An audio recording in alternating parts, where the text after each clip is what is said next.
Dank times, Danker thoughts, sweet vibes and taking it sleazy. The dankness is taking over, nonsense is dancing through his mind. Oh, the dankness is taking over.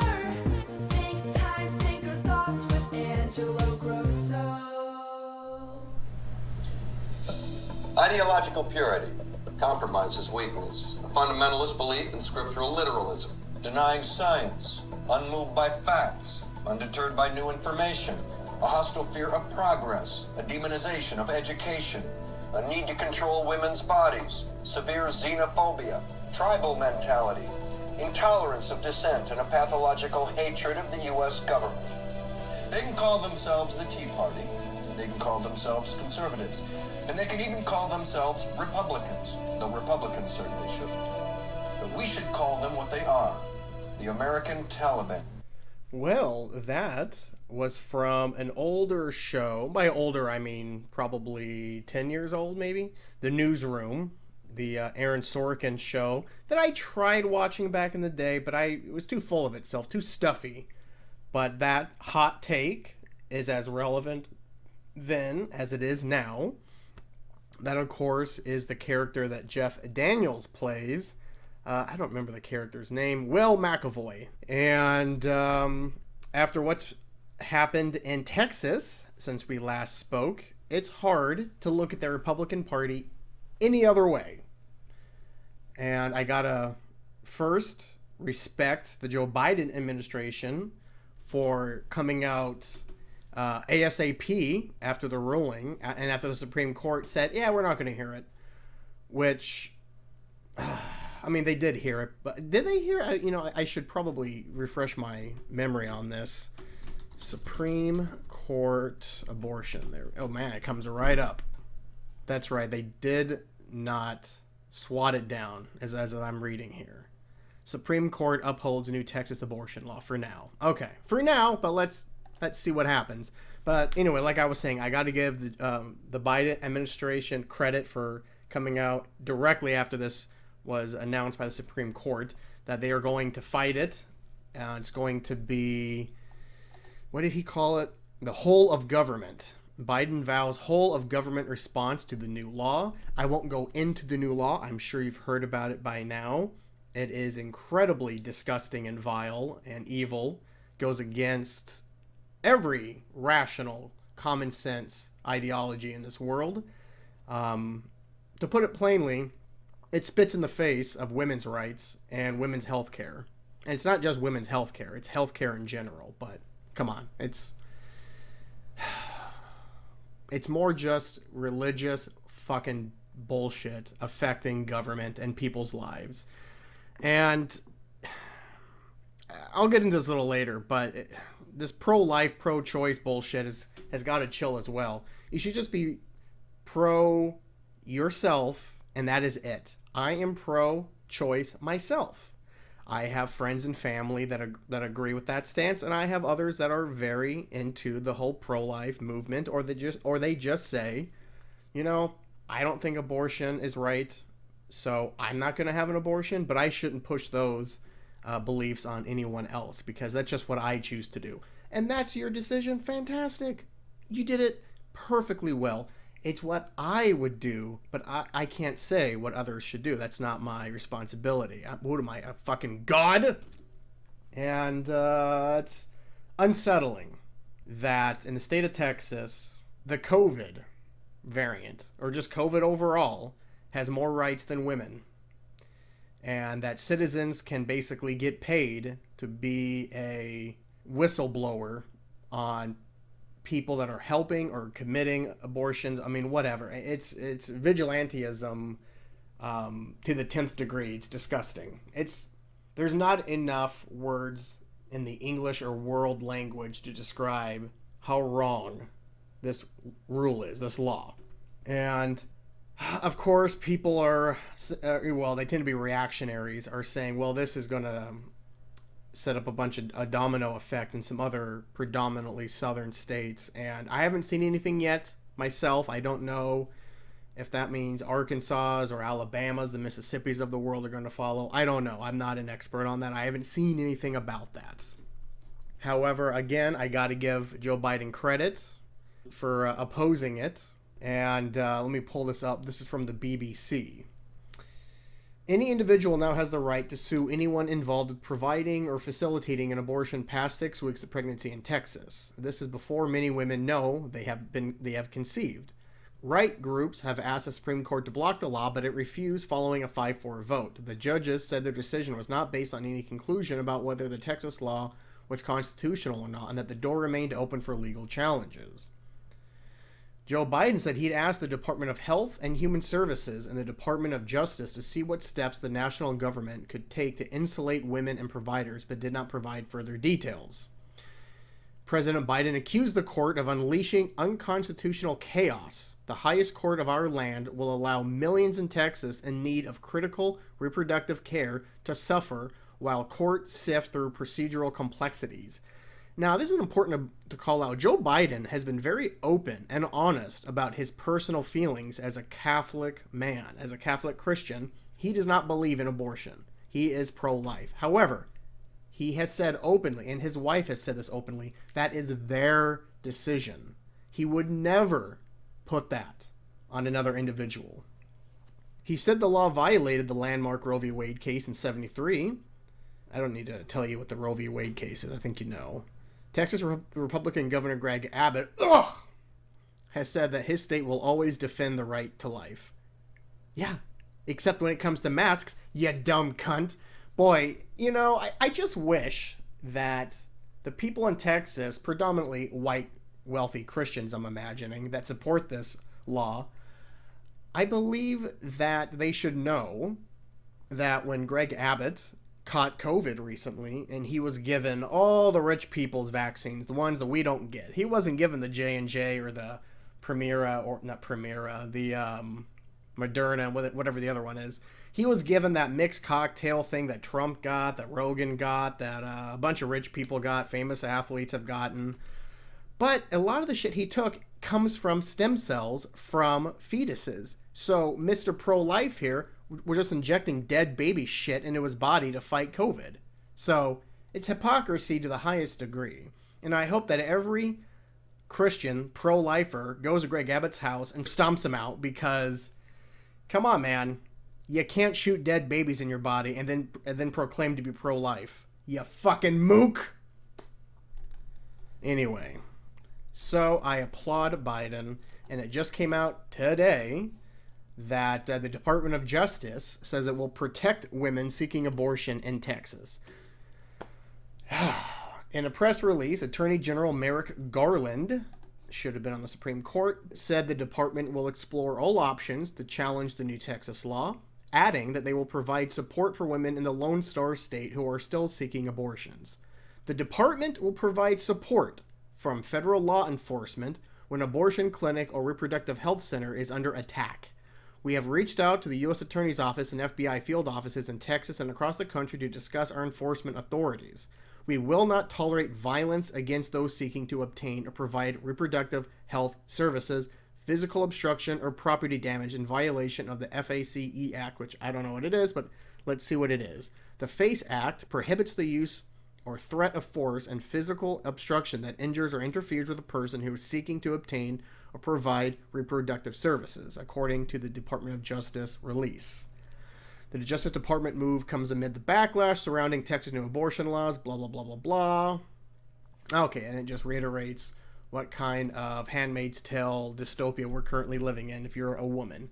You know, women have it really fucking tough lately between this and Afghanistan. I feel for you, ladies. I feel for you. But if you come at me saying, well, how can you be pro killing babies? Well, it's easy. It's healthcare, number one. It's a woman's decision, ultimately. This is what I believe in a nutshell. I'm not going to spend this whole thing ranting about abortion. I personally am pro-choice.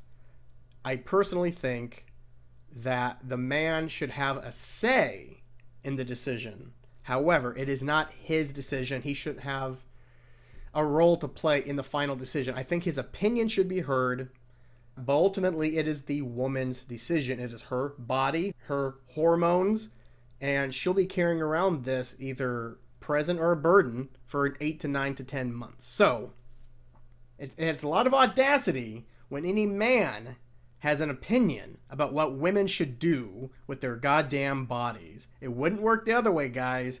If women were in power and they were saying vasectomies, you have to get them, or you can't masturbate until you do something like this, and if you don't wear a condom and a woman gets pregnant, then you have to get a forced vasectomy. There's plenty of things that we do to fuck over women that we would never tolerate ourselves.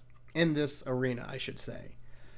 And, fucking Texas, Texas is turning more and more and more blue, Democratic, whatever. Because a lot of people are moving there and a lot of people of color are fucking and reproducing in that state. So now you ban abortion, people. Who do you think is going to get the most kids born in the state of Texas? Is it going to be white Christians? Fuck no. It's going to be people of color. It's going to be poor people. So Texas, in about a decade, will be overrun with people that they probably say they don't dislike, but deep down they really dislike anyone who's not like them. Texas is going to be a woke, people of color state in under 10 years, mark my words, if this law stays in effect. Which is fine by me. Fuck all them rich white oilmen, those fucking white Christians down there. Fuck them all. Fuck them all. Those people that wanted to build a border wall on their property and then wanted the government to pay for it, and the government said, we never asked you to build a wall. I mean, that kind of shit happens in Texas. Fuck them. Fuck them. They're suing against mask mandates. Thousands and thousands and thousands of children in Texas and Florida are getting sick with COVID. ICUs are overwhelmed. Their fucking power grid sucks dick because it's their own. They don't share it with anybody. So when it's cold, it goes out. When it's hot, it goes out. But they got that Lone Star freedom, you fucking cowboy mooks. And don't come at me that it's pro-life and then you actually don't back up that belief by any other pro-life standards. Because to me, this is what pro-life means. I found a perfect meme to illustrate it. Here's what pro-life should mean for anyone who says they're pro-life about abortion and then shuts the fuck up when it comes to anything else. How to be pro-life. Protect our Earth. Half of Earth's species have disappeared in the last 40 years, and climate change is causing thousands of human deaths each year and costing US billions of dollars each year. Are you pro-lifers pro-environment? Are you pro the Green New Deal? Are you pro getting global warming or climate change, addressing it, trying to fix it? Are you?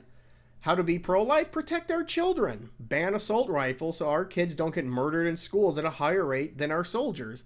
Now, do I think assault rifles should be banned? Yeah. But I'd be okay with better background checks or better gun laws overall. Are you pro-lifers for gun laws? Protect our women.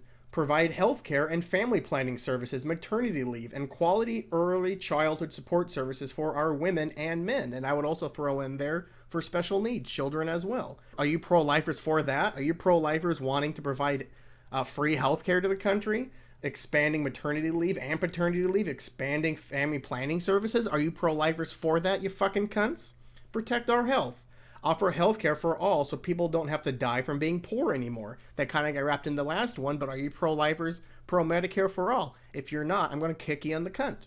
Protect our water. Keep our water safe and clean so it doesn't kill our children and sicken our population. Are you pro-lifers for better fucking water laws, expanding drinkable water, fixing issues where fucking California has no goddamn water and yet when they do have it, it all goes to fucking almonds? Protect our food. Ban chemicals such as Roundup that poison the earth and waters and cause cancer in humans and animals. Are your pro-lifers ready to tackle the pharmaceutical companies and the agricultural companies that do all this shit? Are you going to fight for it? Are you pro-lifers going to go after the opioid people, Purdue? Are you going to go after people that fucked up Flint, Michigan's drinking water? But here's what pro-life isn't, and I could keep going what pro-life actually means. But let's just boil it down. When most fucking idiots say they're pro-life, they're only talking about women's wombs. Pro-life is not governing women's wombs. This causes harm to women. Women need to govern their own wombs. This is a misguided and harmful attempt to protect life. If you are pro-life, please refer to one or more of the options above. Oh, thank you. If you don't stand for the majority of those, or just a handful, then you're not pro-life. You're not. You're fucking stupid and ignorant. And you're too lazy to question your own beliefs.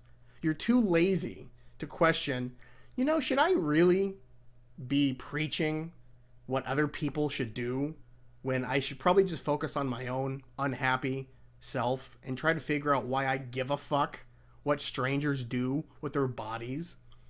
Because I hate to bring it up to you, pro-lifers, but a lot of these people that are going to be forced to have their unwanted children can't afford it, or they're ill, or they're raped, or there's incest. And pro-lifers love to just say, well, that's where adoption comes in. Really? Really? How many kids have you adopted, fuckface? 0? None? Nada? Well, go fuck your mother then. It's nonsense. Not to mention, the adoption care in this country is abysmal. Foster care's horrific. Horrific stories. I don't know the stats, I don't know the numbers, I don't know the data, but it's pretty understood that it's a goddamn nightmare for those kids that grow up in foster care. They get pedoed all the time. They get taken advantage of by gangs.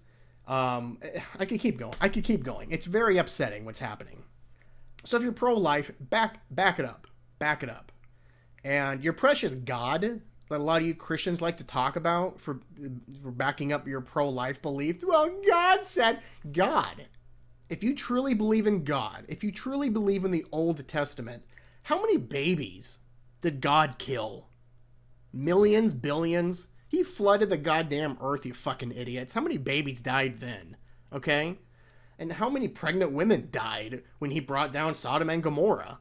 I mean, he used to send his fucking Israeli soldiers to just wipe out civilizations. You don't think they were raping women there and killing children and killing pregnant women? I mean, people, he sent plagues.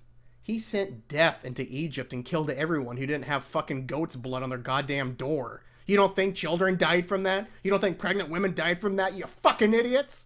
Oh, I'm telling you. I get heated up, baby. I get heated. Very heated. And I will close with this before I have a seizure and my head explodes. The Church of Satan summarized it perfectly. Any discussion about what the Bible does or doesn't condone is a distraction. The U.S. is not a theocracy, and religious texts shouldn't be used as the basis for or justification of public policy, ever. Boy, when Satan makes more sense than not only God and humans, where do you stand? Maybe Satan just has a bad PR department.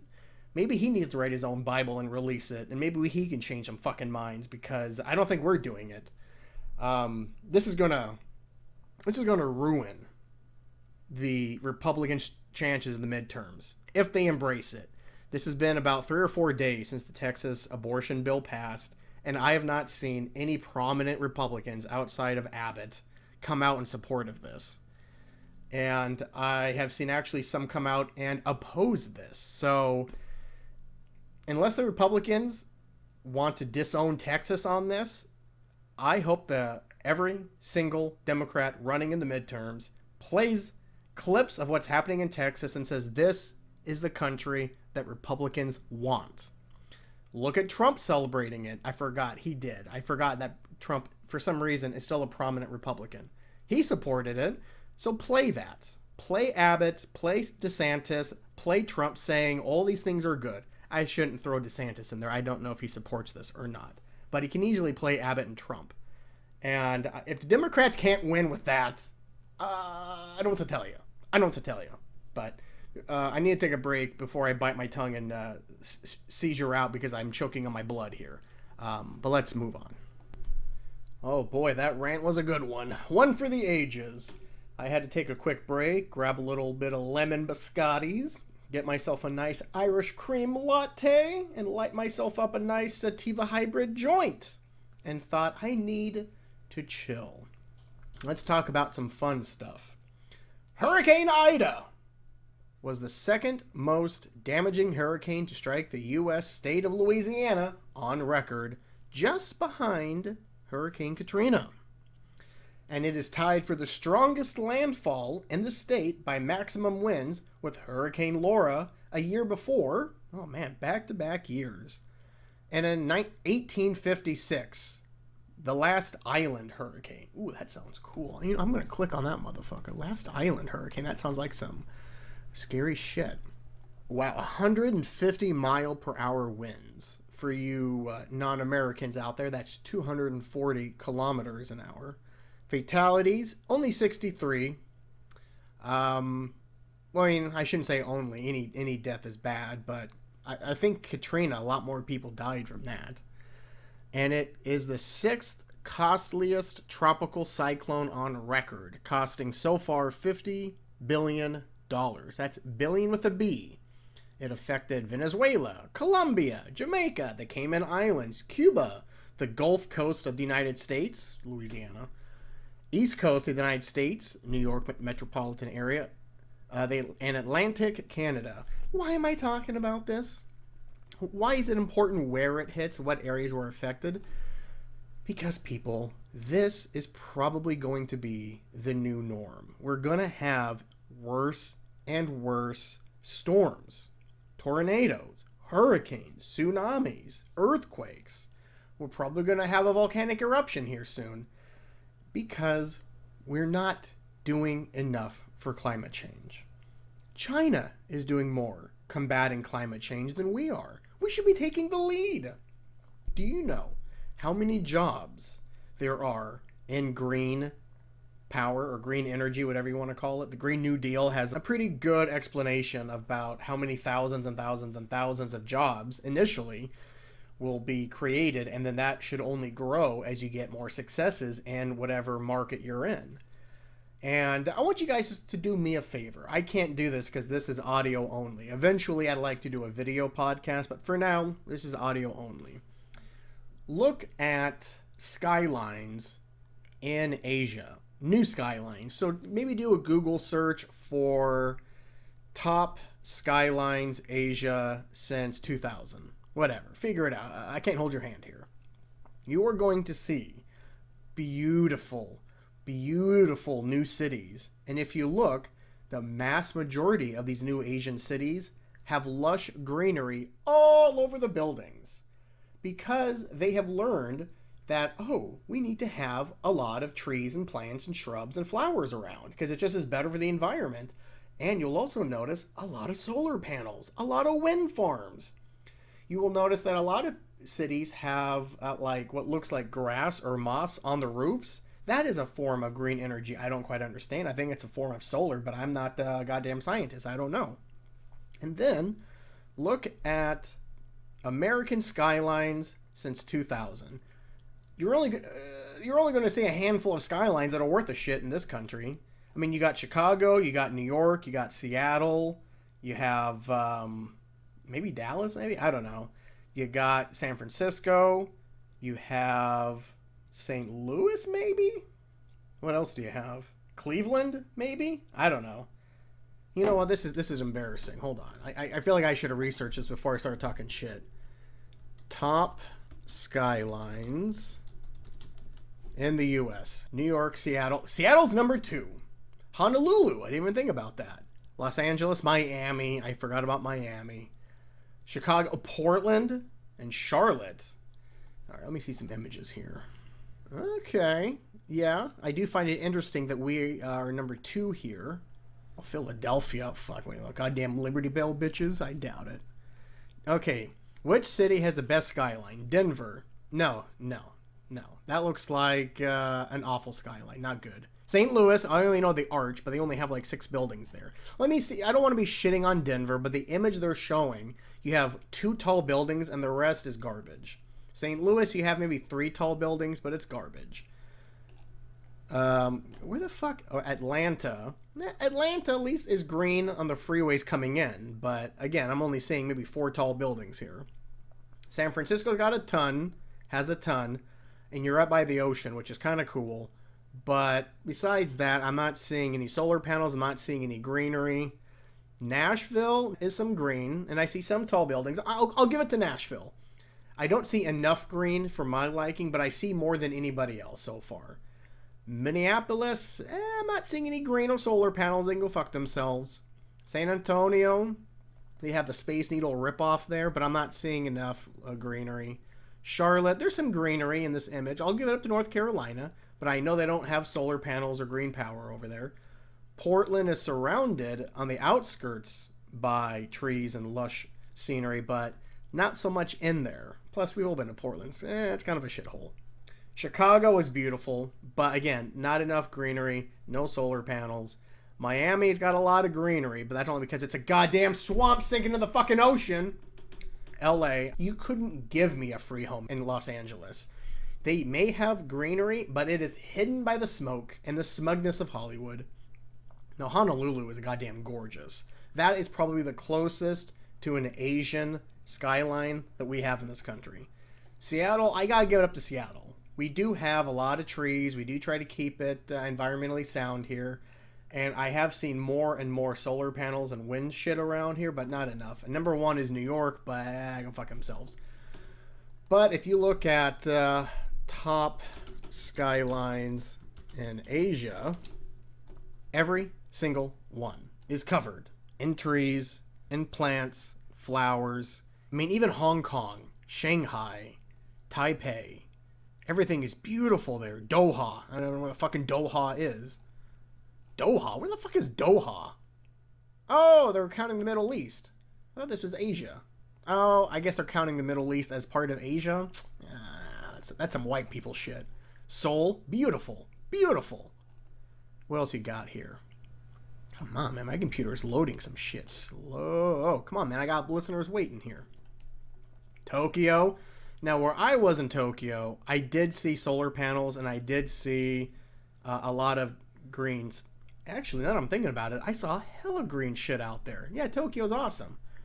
Bangkok, the image they're showing, it's gorgeous, but I don't know how green it is. So, I don't know about Bangkok. I can't give an opinion on Bangkok. Kuala Lumpur, beautiful, beautiful, beautiful. One of the top cities in the world, in my opinion. Just look at Kuala Lumpur's, or just look at them. Look at that alone on Google Images. It's amazing. Now, I'm waiting for the ones from Singapore. That's where the fucking money is at. Dubai, it's hard for me to support them, but it is a gorgeous city. But another point I'm trying to make here, I'm not just talking about the greenery and the global warming elements of these skylines and cities. I'm also looking at the newness of it, the beauty of it. When I was looking at some of those American skylines, it looked awful. It just looked poor. It looked trashy. I'm not saying the people are, but I'm saying the city itself looks bad. We need updates. A lot of these skylines were built around World War II and in the 50s. It's not good. It needs updating. That's why the infrastructure bill is so important. Here we go. Here's Singapore. It doesn't even look like a city on Earth. It looks like it belongs in a Star Wars or a Rick and Morty episode. It doesn't look like it belongs on Earth. It looks alien. It's so gorgeous and beautiful. Now, this one is in southwest China. I'm going to butcher its name. Chongqing. But it's gorgeous. It's beautiful. And I'm seeing trees and shrubs and flowers everywhere. And they're saying the best skyline in all of Asia is in southern China on the Pearl River called Guangzhou. It's 75 miles northwest of Hong Kong. I don't know if I can... And I gotta say, the images that I'm seeing of Guangzhou, pretty beautiful. Let me just type that in here and look at images here. Let me see if I can fill up my pants with happy juice here. Let's see. Images. Holy shit. Again, that looks like some Singapore shit. Doesn't look human. It doesn't look like it belongs on Earth. And I gotta say, it's beautiful. God, they have forests in there. China is kicking our ass in so many ways, people. In so many ways. And now they're kicking our ass in better cities, better looking cities, better skylines, better green energy, and more foliage and plants and greenery in their cities. I mean, when I was walking around Seattle the last few times, I am choking on the air. And not only because of the air quality, because of all the smoke from the buses and all the fucking cars out there, but and the smugness from the bicyclists, but I'm choking on just the human smell of the opiates, of the drugs, of the homeless people. It's fucking disgusting, okay? And when I see these Asian cities, I think, why can't America have some of this shit? Why can't San Antonio look like, you know what? Let's update this shit. Let's look at some of these Asian cities and copy how they're doing things. And let's make this a gym here, you know? Where's the fucking respect we have for our city planning and our urban development? Fuck, man. But I said I was going to read about it. Back to the Hurricane Ida. The 1856 Last Island Hurricane. What a dope name. It's also known as the Great Storm of 1856. Damn. Was a deadly and destructive tropical cyclone that is tied with Hurricane Laura and Hurricane Ida as the strongest hurricane on record to make landfall in the U.S. state of Louisiana. The first known tropical cyclone of the season, it was observed first as a minimal hurricane in the Gulf of Mexico on August 9th, moving northward. Durka. Let's see what happened. The system rapidly weakened after moving inland, failing to tropical storm intensity. The storm would be the last noted over Mississippi on the next day. Offshore, at least 183 people drowned after steamers and schooners sank in rough seas produced by the hurricane. So, wait, only 200 plus people died? Shit. With a name like Last Island Hurricane or the Great Storm of 1856, I wanted to see like thousands of people dead. I wanted to see like a goddamn Godzilla movie. Okay, the storm produced as much as 13 inches of precipitation. Rice fields were under several feet of water, and orange trees lost their fruit. Oh, the humanity of it all. I gotta tell you, it sounds like a pretty pussy storm. But anyway, I hope that the old fucks in this country and you pro-life cunts start taking global warming seriously. It's killing us. And not only is it killing us, it is making a lot of countries uninhabitable, specifically where their country meets the ocean. So we're going to be having massive migrations of people that cannot live in their country and they have to basically hoof it to another one. We are going to have such an influx of refugees, not only in this country, but in the world. And you think, okay, let me back up here. It's going to be on a scale unheard of. If what the scientists say is true, it's true. That's all I'm saying. The refugee crisis you think is bad now, it's going to be even worse. And if you're a Christian or pro-lifer or think highly of yourself, if you are against bringing in Afghanistan refugees after what we did to that country, then I want you to book tickets to a nice cruise. Take the whole family out. Take all of your fat family with you. And right when you're in the middle of the ocean, I want you particularly to try to lean as much as you can over the railing. But what I want you to do is I want you to actually lean over the railing a little bit too much, and I want you to fall into the ocean. And then hopefully you're in the back of the cruise ship, because if you fall in the back of the cruise ship, you will then fall into the ocean and get chopped up by the giant propellers. Because let's face facts, we don't need more people like you around. If you're against bringing in refugees in this country, we don't need more people like you, because your America is not only not my America, I don't think it's most people's Americas. And I'm sorry I keep bringing up the pro-life abortion stuff, but last I checked, something like 70-something% of Americans, Republican and Democratic, are against the Texas law or against any kind of anti-abortion law in this country. So it doesn't have a lot of support. And I'm pretty certain the last time I saw something like 60% approval rating, or in the mid-60s to even high 60s approval rating for bringing in as many Afghan refugees as we can. So if you're against all of these things, I hope you get hit by the next hurricane. That's all I'm saying. That's all I'm saying. But last thing I'll say about politics before my head explodes is I want to praise Joe Biden again. He's telling the FBI to release files on the 9/11 investigation. Oh my God. It only took 20 goddamn years, Joe. Now, what could some of the files be released? Possible Saudi Arabia links, something that everyone's been clamoring for since the 9/11 Commission 20 years ago. I don't know if y'all remember, but when the 9/11 Commission's findings were released, so much of it was not allowed to be read by any media or any people anybody.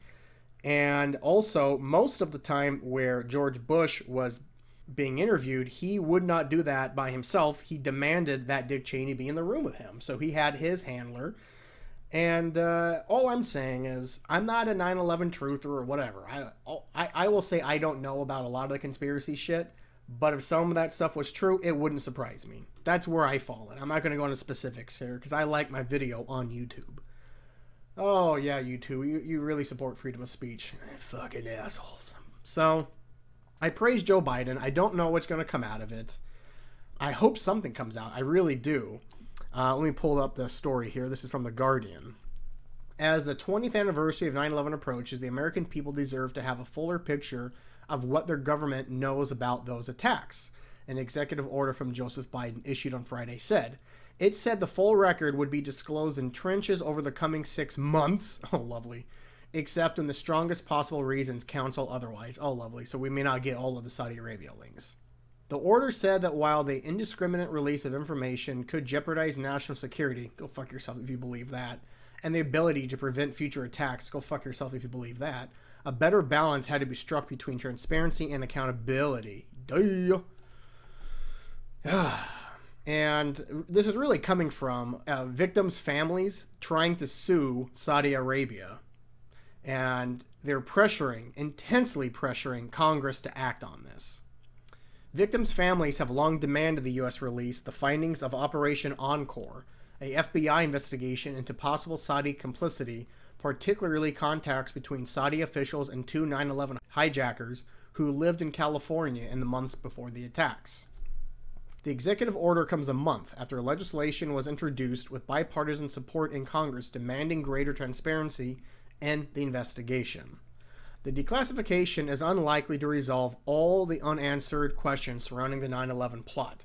The executive order comes only a day after a complaint by the families to the Justice Department Inspector General over the FBI's claim to have lost critical evidence, allegedly including photos and videotape of hijackers with Saudi officials, records of witness interviews, and phone records of conversations among the plotters. So, this is pretty cool. Do I think we're going to get anything of substance out? Maybe.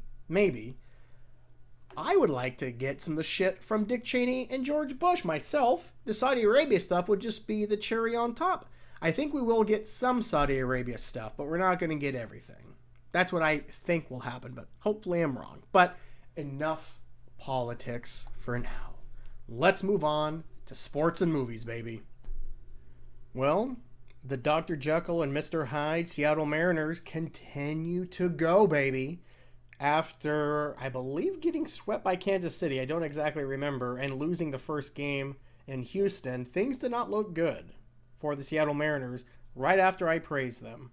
If you want to hear me go off, listen to the last podcast. However, somehow, the Mariners won the remaining 2 games against Houston, so they won the series against Houston, and then we went to Arizona and swept the motherfuckers. And while we swept Arizona, Houston was losing. Oakland was losing. New York was losing. Boston was losing. And so, now we start another series against Houston. Somehow, it's even more important than the last one. I feel like this is going to be what's happening for the rest of the season. Every series is as important as the next. So, as I currently talk to you on Labor Day, Seattle is only 2.5 games out of the last wild card spot. Right on our ass at 3 games out is Toronto. I thought they were dead a week ago.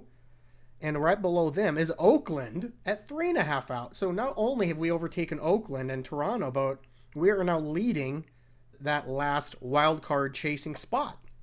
And as I'm talking, on Labor Day, both Boston and New York have lost. So, what does that mean? If we win today against Houston, we gain a game on New York, Boston, and Houston. Are you fucking kidding me? Then I think we'd only be a game and a half out if we win today. Because I got to tell you, our offense has been pretty damn good the last week of games. However, our pitching, I don't know what's wrong with our starting pitching. Our starting pitching tends to be lights out until the 6th or 7th inning, and then it all implodes. And then our bullpen, I don't know what to tell you about our bullpen. We went through stretches of insane dominance, and now I don't know what reliever I trust to get us out of a inning without giving up a run. I don't know. Just last night we imploded. We had something like a 5-0 lead, and we blew it, and then we were tied, and then we went to the 11th inning, and then we scored like 6 runs in the 11th. This team, you cannot define this team. You can't. And I'm looking at some of these stats. Our offense is so putrid overall. We still have a negative run differential of -46. That's insane. We are only, 2.5 games out of the playoffs, and our opponents have scored 46 more runs than we have? And just to put this into perspective here, Toronto, who's only a half game behind us, they have a run differential of positive 136. They've scored 136 more runs than the opponents, and we have a better record than them. What? And then if you look at what other teams have such a high negative run differential, you have to go all the way down to some of the last place teams in the American League and the National League. In the National League, only 3 teams are worse: the Nationals, Pirates, and the Diamondbacks, who we just beat up on. In the American League, the only worst teams are Kansas City, Minnesota, Texas, and Baltimore. But we are the only one that actually could make the playoffs with a negative run differential, and not a small run differential. If we were negative 20 or in the teens, I could take that. But negative 46, and we only have 25 more games to go or something like that. Let's see, we have 22 games before we're eliminated from the playoffs. So roughly 22 to 25 games. I don't exactly know. And we're still this negative, but yet we have the best record, I believe. Don't quote me on this, but I'm pretty sure I heard this, that we have the best record not only in extra innings, but we have the best record in 1-run games, which would explain the negative 46, because there has been some games where we've gotten our asses kicked. And I cannot tell you, maybe I could fit all the games on my hand where we have blown out a team. And I'm talking we win by over 5 to 6 runs. I don't think that's happened very much this year. So, guys, we're 2.5 games out of the playoffs with over 20 games to go. Oakland is sucking dick right now. So is Boston and New York. And I would love nothing more than if Seattle and Toronto kicked out the Yankees and the Red Sox out of the playoffs. Oh, I would love it. Because I know some Mariner fans are dreaming of catching Houston and actually winning the American League West. I think it's just not realistic to me. I don't think it's going to happen. Houston is 79 wins, and we're at 75. So let me actually go to the season standings, not the wild card. So how far back are we? So we're 4.5 out of first from Houston. 4.5 games back with 22 to go. That's tough. No, I know we're playing them in a series now, but we'll be lucky to win the series. I just, if we sweep Houston, I may faint. And hopefully if I faint, I don't hit my head on anything sharp and I lose consciousness and I swallow my own vomit or drool, and then LaFonda has to end up eating me because she's starving. I hope that doesn't happen. But if it does happen, and it's because the Mariners have gone to the playoffs and we actually win the World Series, I think my death would be worth it. Man, fucking Seattle Mariners, man. What a fucking roller coaster. Let's see, with the Seahawks, anything going on? We are starting our first game of the season against the Indianapolis Colts this weekend. I don't remember if it's here or there, but it doesn't matter. We signed yet another corner. His name is Bless Austin, and he is a Jamal Adams teammate from the New York Jets. I believe he was a 2-year starter in New York. He's got the height and the arm reach that Pete Carroll likes, so that's why we signed him. But I tell you, the fact that we have gone through 4 or 5 new corners just in training camp in the preseason does not fill me for hope for this defense. I've talked about it before. I don't think the Seattle defense is going to be that good. It will be predicated on the pass rush, because a decent pass rush will make a average secondary look amazing. That is why the Legion of Boom was so excellent. You had a dominant defensive line, you had a dominant linebacker core, and you had a dominant secondary. You know, I feel like I could have said another adjective for dominant, but I couldn't think of one. I just kept going with dominant. But they all help each other. If you have good coverage, your pass rush is going to get better. Your pass rush is good. That gives your corners to make a play. And your linebackers kind of have to do it all. And I have complete faith in Bobby Wagner continuing his dominance another year. And I'm excited to see how Jordan Brooks plays. But I don't have one iota of faith in the secondary outside of Quandre Diggs. I love Jamal Adams as a pass rusher and a run defender, but his coverage skills are lacking. I don't think that's a hot take at all. And so I'm still holding true to my 10-7 record for the Seattle Seahawks this year. And now if we trade for, say, Stephon Gilmore, I could see we maybe win a game or two because of that. I think Stephon Gilmore has plenty left in the tank. I think you could probably get him for maybe a second-round pick. But actually, do we have a first-round pick this year? I don't think we have one again. Shit, do we not have a first-round pick again? Well, that's good, because we probably traded away. So then we probably should not trade our second-round pick. But I don't know what draft picks we have. But I would at least call New England and say, like, just for shits and giggles, what's it going to take to get Stephon Gilmore? Because I believe we'd only be getting him on a 1-year deal. I don't think you would get a long-term contract for him, so you wouldn't be giving up a crazy amount. It would be almost be like a Jadeveon Clowney trade, where you could probably give up a mid-round pick and maybe a young up-and-coming player, because that's what we did to get Clowney from Houston. We gave them, who was that pass rushing linebacker that I really liked? Martin? Is that his name? I don't remember. We gave him that and a mid-round pick. I think that was it. Did we give him something else? I don't remember. But even for Jamal Adams, we didn't give up that. Oh, we gave up I forgot we did give up a shitload for Jamal Adams. Who am I thinking of? Dwayne Brown? Did we give up a lot for him? I don't remember. But if you can do a Jadeveon Clowney trade for the likes of a Stephon Gilmore and just be giving up a young player, maybe an Alton Robinson or a Rasheem Green off the defensive line, because I wouldn't trade a linebacker, and I don't think they'd want anyone in the secondary. Maybe you could offer them Trey Flowers. Okay, I like Alton Robinson, so let's say we'll trade you Trey Flowers, a third-round pick, and maybe if they want another player, Okay, I'll tell you what. I will trade them Flowers, Rashad Penny, but then a late-round pick. I'm thinking maybe a 5th or a 6th to get Gilmore, and then maybe a 4th-round pick in 2023. Something like that. I think we could do it. I don't think we'd be giving up too much, because Penny's not your starter. Flowers is your starter but shouldn't be your starter. And a mid-round pick, who gives a fuck? And you're getting a decent pick in return in 2023. Maybe you can bump that up to a 3rd-round pick if he doesn't play well, or if he plays really well. I don't know. You'd have to work that out.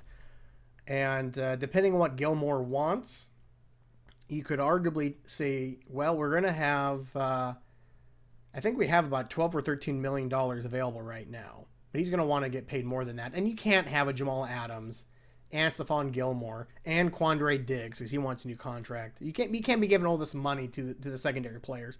So Stephon Gilmore would probably be a one-and-done player anyway. So that's just an idea. That's just an idea. I still like us trading for the Chicago Bears defensive lineman Akeem Hicks, but nobody fucking asks me, John Schneider and Pete Carroll. Ask your boy. I know what I'm talking about. I kick ass in Madden 22. Oh boy, anyway.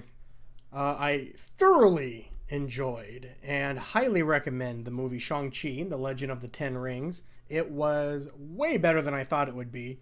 I was expecting maybe a B- movie, a B movie. the early reviews were good, and to me it looked like a fun, entertaining movie. But you know, I keep my expectations low normally for most things, including movies. However, I can say with certainty that Shang-Chi was probably a B plus, a borderline low A minus movie. However, I was a little high when I saw it, so I may need to watch it even more stoned or a little bit no stoned at all.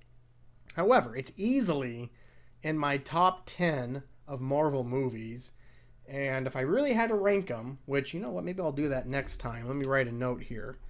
Rank Marvel movies. I think if I had to rank them, this one would probably be in the top 6 even, maybe even 5? No, not top 5. So, I really liked it. And I gotta say, I had my doubts about Awkwafina because I just have getting a bad vibe from her. I think she just overdoes it with things, and I just wasn't a huge fan of her. However, she was excellent in the movie. And I don't know who the main actor is, Simu Liu. However, I don't watch Kim's Convenience, where I think he's from, but he was pretty damn good as well.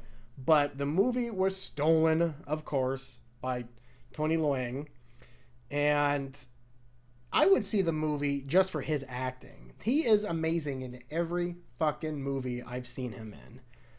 And the supporting cast was decent. I don't think they gave the sister enough credit in the movie, or enough scenes in the movie. I was really hoping that badass villain that you would see in the trailers, I'm drawing a blank on his name, was a Death Dealer. If you saw the trailer, there was the ninja that had all the makeup on, the really cool, like white and black and red face paint. That motherfucker, he basically was, and this is kind of a spoiler, so if you don't want to hear the spoiler, skip the next, a couple seconds here. He was the main villain, it looks like, in the trailer, but in the movie, he wasn't in it that much. So that's one critique I have of the movie. But overall, I loved it. I really, really loved it. And easily, top 6 Marvel movie. What else am I watching here? I started that new series on Hulu, Only Murders in the Building, with Steve Martin, Martin Short, and Selena Gomez. Another home run. And I swear to God, if Martin Short doesn't get nominated for an Emmy or a Golden Globe for this, then I am never watching an award show again. I don't even know why I watch award shows. It's just rich people giving other rich people an awards. But I recommend that show if you have Hulu. The first 3 episodes are streaming, and I believe on Tuesdays are when the next episode is available. What's another one? Oh, the 3rd season of What We Do in the Shadows came out. I've only seen the first episode, so I'm looking forward to the rest. I believe that show is released on Wednesdays or Thursdays. Don't quote me on that one. And of course, the What If was excellent again. The last episode dealt with what if Doctor Strange lost his heart and not his hands. Pretty goddamn dark, but I enjoyed it a lot. Marvel's been on fire lately, in my opinion. Besides the Black Widow movie and besides the Captain America Winter Soldier series, WandaVision was excellent. Loki was borderline perfection, in my opinion. Winter Soldier and Captain America, like I said, whatever. Black Widow, but Shang-Chi, excellent.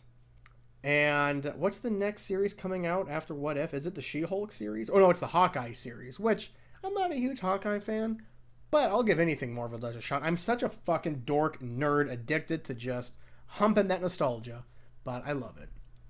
And I think that's everything that I wanted to talk about. Let's see. Oh, well, there was one more thing dealing with my personal life. I did lose an aunt over the weekend. Thankfully, in a sense, it is a relief. She died in her sleep, I believe, painlessly. Now, she was in pain a day or two before, but it subsided, and then she had relative comfortability. She was in hospice for the last couple days of her life, and yeah, it seems like she just died in her sleep painlessly, and that's what we all want. And that's what my grandfather died like, and that's how I go, and that's how I hope the majority of my family goes. She had a tough life. She had an extremely tough life that makes you question whether or not if there's a God, and if there is a God, what a cruel cunt he is. She was firstborn in my mother's side of the family. She was born with, I don't know what the correct terminology is, but she had a little bit of mental retardation.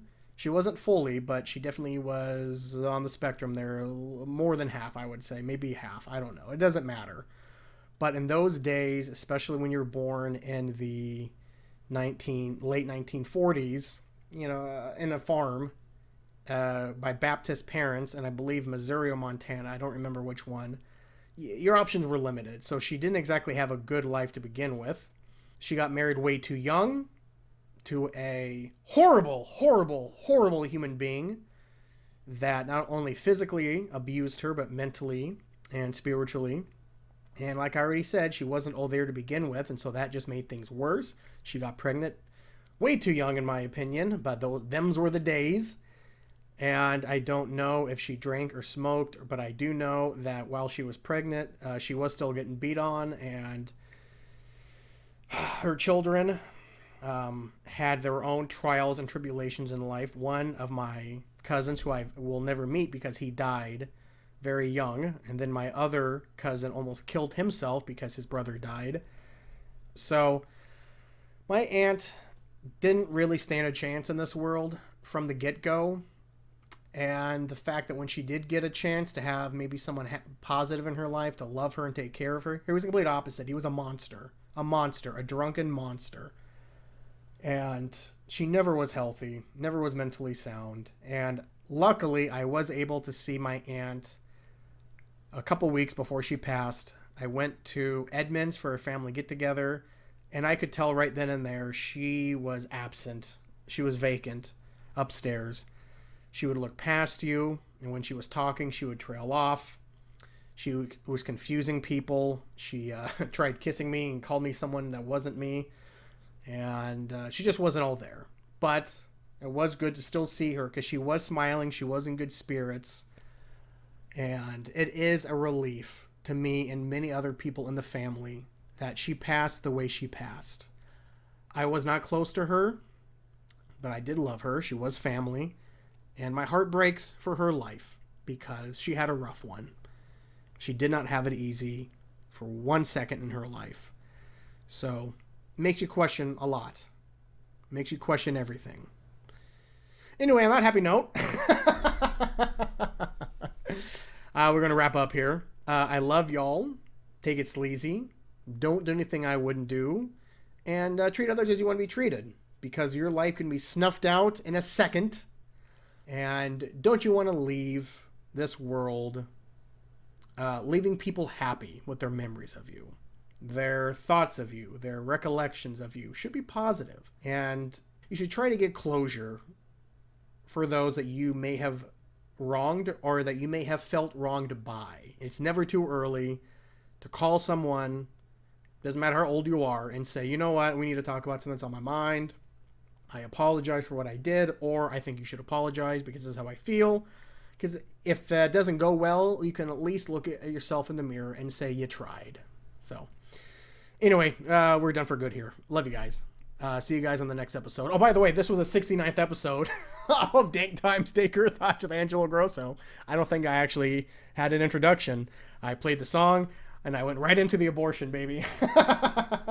So, this was the 69th episode. Nice.